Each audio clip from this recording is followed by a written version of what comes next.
भी लोगों को कई दूसरी परेशानियों का सामना करना पड़ रहा है। कुछ को छोटे काम में थकान होती है, तो कुछ को सांस लेने की शिकायत, कुछ को दिल का नया रोग लग गया है, तो कुछ में और दूसरी परेशानियां देखने और सुनने को मिल रही हैं। इस वजह से डॉक्टरों की माने तो पोस्ट कोविड केयर भी उतना ही जरूरी है जितना कोविड केयर। आपने जितना ख्याल कोविड-19 में अपना रखा, बीमारी से ठीक होने के बाद भी कुछ हफ्तों या महीनों तक अपना उतनी ही सतर्कता से ख्याल रखें। नहीं तो ऐसा ना हो कि छोटी सी लापरवाही आप पर भारी पड़ जाए। इसके लिए ये जानना जरूरी है कि कोविड-19 में शरीर के वो कौन से हिस्से या अंग हैं जो प्रभावित होते हैं। अब भी ज्यादातर लोग इसे सर्दी जुकाम वाली बीमारी समझते हैं। आम लोगों को लगता है कि कोविड-19 में केवल फेफड़ों पर ही असर पड़ता है, लेकिन ऐसा नहीं है। चूंकि बीमारी नई है, इस वजह से धीरे धीरे ही शरीर के दूसरे अंगों पर इसके असर के बारे में भी पता चलता है। अब इस बात के सबूत हैं कि कोविड-19 बीमारी में दिल, दिमाग, मांसपेशियां, धमनियां और नसों, खून, आंखें जैसे शरीर के कई दूसरे अंगों पर भी असर पड़ता है।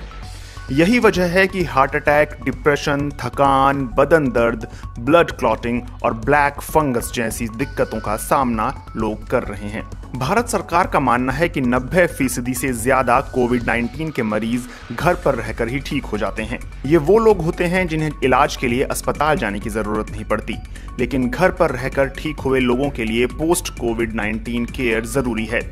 इसके बारे में विस्तार से बताते हुए सर गंगाराम अस्पताल के मेडिसिन विभाग के हेड डॉक्टर SP बायोत्रा कहते हैं, हल्के लक्षण वाले मरीजों को भी पूरी तरह ठीक होने में 2 से 8 हफ्तों का समय लग सकता है।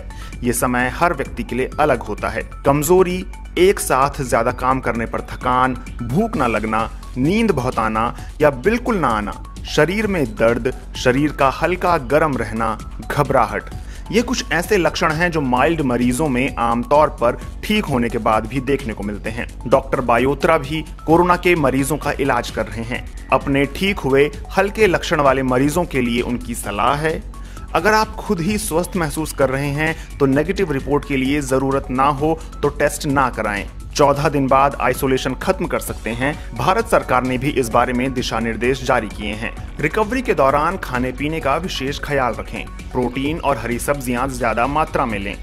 ऐसा इसलिए क्योंकि इस बीमारी में शरीर की इम्यूनिटी कमजोर हो जाती है। खाने का मन ना हो तो थोड़े थोड़े समय के अंतराल पर खाएं और पानी सही मात्रा में पिएं। नियमित योग और प्राणायाम करें, ब्रीदिंग एक्सरसाइज करें और एक साथ बहुत सारा काम ना करें। ठीक होने के कुछ दिन बाद यानी कि 15 से 30 दिनों तक ऑक्सीजन, बुखार, ब्लड प्रेशर और शुगर को नापते रहें। गर्म या गुनगुना पानी ही पिएं। दिन में 2 बार भाप जरूर लें। 8 से 10 घंटे की नींद जरूर लें और आराम भरपूर करें। 7 दिन बाद डॉक्टर के साथ फॉलोअप चेकअप जरूर करें। डॉक्टर बायोत्रा की माने तो कोविड-19 के माइल्ड मरीज ठीक होने के 10 से 15 दिनों के भीतर काम पर लौट सकते हैं। डॉक्टरों ने अगर कुछ दवाइयां कुछ हफ्तों तक खाने की सलाह दी है तो वैसा ही करें। दवा बंद करने से पहले डॉक्टर से जरूरी सलाह लें। अगर आप कोमॉर्बिड हैं तो डॉक्टर ने ठीक होने के बाद भी जो दवाइयां बताई हैं उन्हें खाना जारी रखें। ऐसे मरीजों को विशेष सावधानी बरतने की जरूरत होती है। इसी तरह का एक प्रोटोकॉल भारत सरकार ने पिछले साल सितंबर में जारी किया था।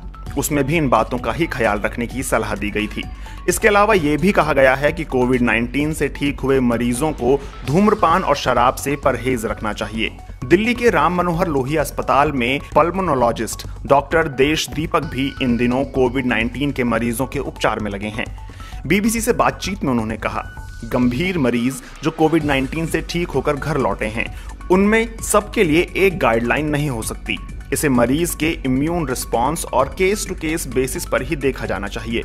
उनके हिसाब से शरीर में पानी की मात्रा सही रखने के लिए भरपूर तरल पदार्थ का सेवन, अच्छा खाना, एक साथ बहुत सारा काम नहीं करना जिससे थकान होने लगे, इन बातों का ख्याल तो गंभीर कोविड संक्रमण से ठीक हुए मरीजों को रखना ही होता है। अपने पिछले साल के अनुभव के आधार पर उन्होंने बताया कि गंभीर लक्षण वाले मरीज को पूरी तरह से ठीक होने में 3 महीने तक का वक्त लग सकता है। जो ज्यादा दिन अस्पताल में रहकर लौटे हैं, उनकी रिकवरी औरों के मुकाबले थोड़ी धीमी हो सकती है। लेकिन ऐसा नहीं है कि इस दौरान वो केवल बिस्तर पर ही रहें। ऐसे लोगों को ठीक होने के बाद ब्रीदिंग एक्सरसाइज, प्राणायाम से दिन की शुरुआत करनी चाहिए।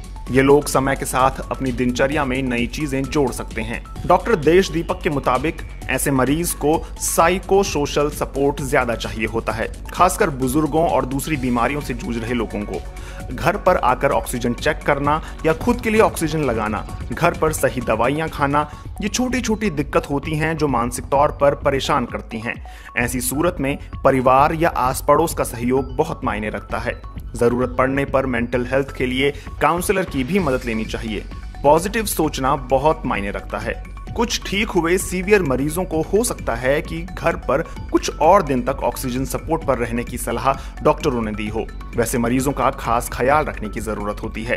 उन्हें धीरे धीरे डॉक्टरी सलाह पर ऑक्सीजन पर निर्भरता कम करने की तरफ कदम बढ़ाना चाहिए। विश्व स्वास्थ्य संगठन की ओर से भी इस बारे में कोई विस्तृत जानकारी या गाइडलाइन नहीं जारी की गई है, लेकिन इसी साल जनवरी के महीने में जारी एक नोट में अस्पताल जाकर लौटे कोरोना मरीजों के लिए फॉलोअप, चेकअप और लो डोज एंटीकोगुलेंट या ब्लड थिनर के इस्तेमाल की सलाह दी गई थी।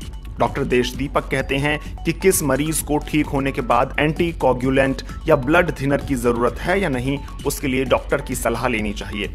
इसके अलावा कुछ लोगों में अस्पताल से लौटने के बाद मांसपेशियों में कमजोरी की शिकायत भी होती है।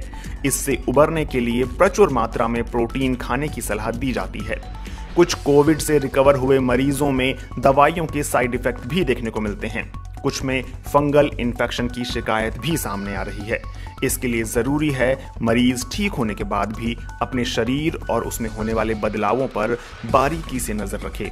ऐसे मरीजों को अस्पताल से छुट्टी मिलने के 15 दिन बाद दोबारा डॉक्टर से फॉलोअप चेकअप कराना होगा। उस दौरान अगर कोई और टेस्ट कराने की सलाह देते हैं तो वो भी जरूर करवाएं। इन सब चीजों के दौरान मास्क पहनना, बार बार हाथ धोना और 2 गज की दूरी का ख्याल रखना सबसे ज्यादा जरूरी चीज है।